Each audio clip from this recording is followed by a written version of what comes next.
August 20th. On a flight to Moscow, a passenger captures the awful wails of Alexei Navalny.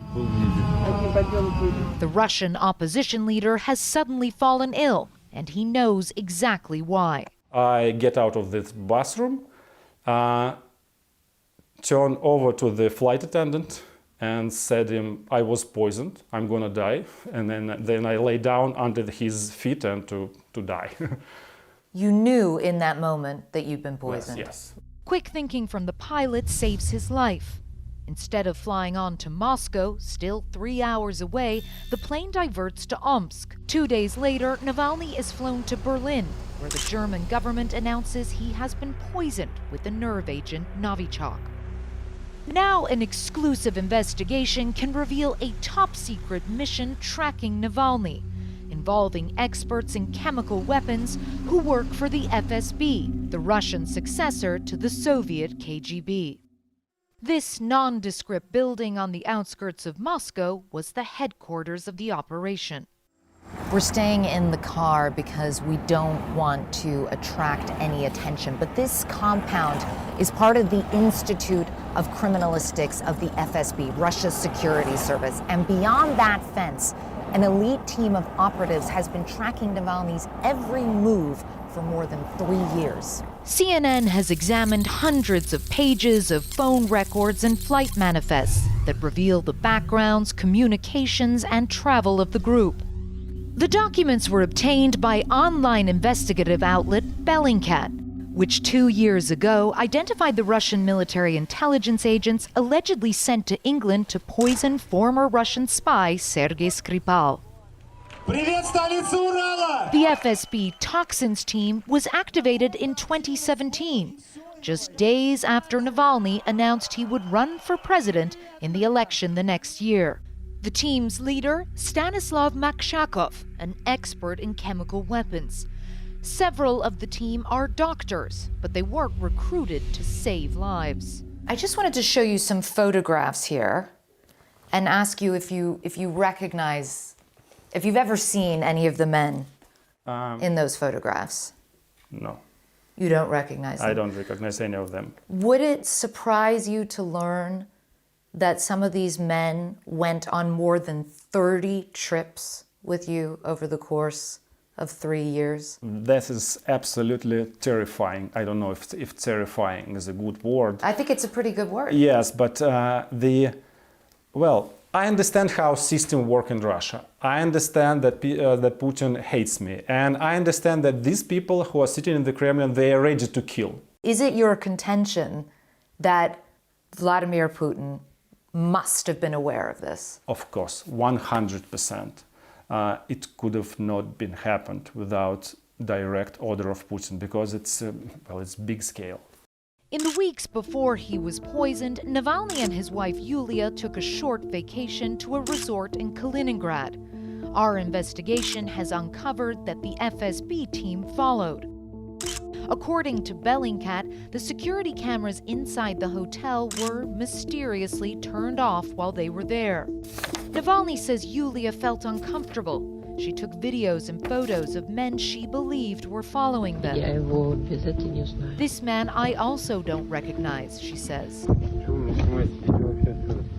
Hours after the FSB's toxins team left Kaliningrad, Yulia suddenly felt sick. She said, I feel really, really bad. Do you need ambulance? No. Do you have something? Is it heart? No. Is it stomach? No. Is it head? No. Could you describe it? No. And then we approached restaurant and she said, I feel like worse in my life. I never felt it before, but unfortunately, and of course I couldn't connect these dots. Now I realize how bad she was. Yulia recovered, but the FSB unit was apparently not done with the Navalnys. In the days after Kaliningrad, cell phone data shows that several senior FSB officials were in regular contact with a lab in this compound. It's called the Signal Institute, and CNN and Bellingcat have established that it has been involved with researching and developing Novichok. In mid-August, Navalny and his team traveled to Siberia. At least 5 members of the FSB unit make the same journey on different flights. In Tomsk, Navalny and his colleagues stay at the Xander Hotel. We traveled to the Siberian city to retrace his steps on the night he was poisoned. So this is the room that Alexei Navalny was staying in, and it looks like my room here is right next door. According to Navalny, he went to bed at around midnight after drinking a cocktail with his team. The FSB's toxins unit was not far away. Using a ping from a cell phone, we've been able to place one of the FSB operatives in this area, just blocks from the Xander Hotel on the night of August 19th, the night that the nerve agent Novichok made its way into room 239. Navalny left the hotel early the next morning. He boarded the Moscow flight feeling fine. 3 hours later, he was close to death.